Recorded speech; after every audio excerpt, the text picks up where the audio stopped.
గత రెండేళ్లుగా జాతీయ స్థాయిలో, ముఖ్యంగా తెలంగాణ రాజకీయాల్లో పెను ప్రకంపనలు సృష్టించిన ఢిల్లీ ఎక్సైజ్ పాలసీ కేసులో అత్యంత కీలక పరిణామం చోటుచేసుకుంది.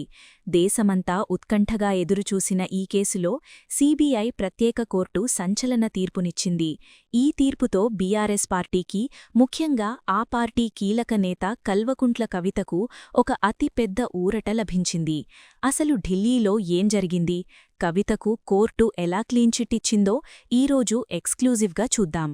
ఢిల్లీ మద్యం కుంభకోణం, సౌత్ గ్రూప్ లావాదేవీలు, వందల కోట్ల ముడుపులు, ఇవి గత రెండేళ్లుగా దర్యాప్తు సంస్థలు పదే పదే వినిపిస్తున్న ఆరోపణలు. ఈ కేసు విచారణ పేరుతో ఈడీ, సీబీఐ జరిపిన దాడులు, విచారణలు దేశ రాజకీయాలను కుదిపేశాయి. ఇదే కేసులో తెలంగాణ జాగృతి అధ్యక్షురాలు, మాజీ ఎంపీ కల్వకుంట్ల కవిత అరెస్టవ్వడం, దాదాపు 5 నెలలపాటు తీహార్ జైలులో ఉండటం తెలంగాణ రాజకీయాల్లో తీవ్ర సంచలనం రేపాయి. ఒక బలమైన మహిళా నేతగా ఉన్న కవిత సుదీర్ఘ న్యాయ పోరాటం చేసి సుప్రీంకోర్టు ద్వారా బెయిల్ పొంది జైలు నుంచి బయటకు వచ్చారు. కానీ అసలు కథ ఇప్పుడు ముగిసింది.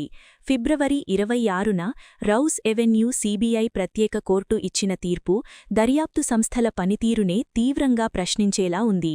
ఈ పాలసీలో ఎలాంటి నేరపూరిత కుట్ర, క్రిమినల్ కాన్స్పిరసీ లేదని, ప్రాథమిక ఆధారాలను కూడా సీబీఐ నిరూపించలేకపోయిందని కోర్టు కుండబద్దలు కొట్టింది.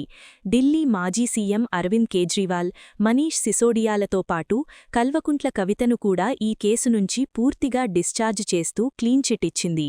సరైన సాక్ష్యాలు లేకుండా అప్రూవర్ల వాంగ్మూలాలతో కేసును నిర్మించడంపై న్యాయమూర్తి సీబీఐ అధికారులకు అక్షింతలు వేశారు. ఈ సంచలన తీర్పు గులాబీ శ్రేణుల్లో సరికొత్త ఉత్సాహాన్ని నింపింది. రాజకీయ కక్షసాధింపు చర్యల్లో భాగంగానే దర్యాప్తు సంస్థలు తమ నేతలను ఇబ్బంది పెట్టాయని బీఆర్ఎస్ మొదటినుంచీ చేస్తున్న వాదనకు ఇప్పుడు కోర్టు తీర్పుతో 100% బలం చేకూరినట్లయింది. ఎన్నో అవమానాలు, కష్టాలు ఎదుర్కొని జైలు జీవితం అనుభవించిన కవిత తనపై వచ్చిన ఆరోపణలన్నీ నిరాధారమైనవని కోర్టు ద్వారానే రుజువు కావడంతో ఇప్పుడు రెట్టింపు ఉత్సాహంతో పబ్లిక్లోకి వచ్చేందుకు సిద్ధమవుతున్నారు. ఈ క్లీన్ చిట్ రాబోయే రోజుల్లో తెలంగాణ రాజకీయ సమీకరణాలను ఎలా మార్చబోతోందో వేచి చూడాలి.